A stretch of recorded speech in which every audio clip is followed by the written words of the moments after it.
অনুশীলনে ব্যস্ত শিল্পীরা নির্দ্বিধায় বাজিয়ে চলেছেন গিটার, ড্রাম সহ নানা বাদ্যযন্ত্র। পরবর্তী পারফরম্যান্সের জন্য নিজেদের ঝালিয়ে নিচ্ছেন সৌদি আরবের একমাত্র ব্যান্ড দল সিরা রক। সম্প্রতি তাদের একটি অ্যালবামও মুক্তি পেয়েছে।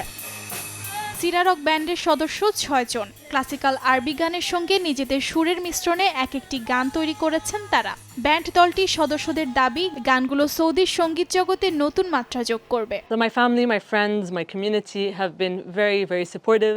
আমার পরিবার, বন্ধুবান্ধব, সম্প্রদায় আমার সঙ্গীত শিল্পী হয়ে ওঠার এই যাত্রাকে সমর্থন করেছেন।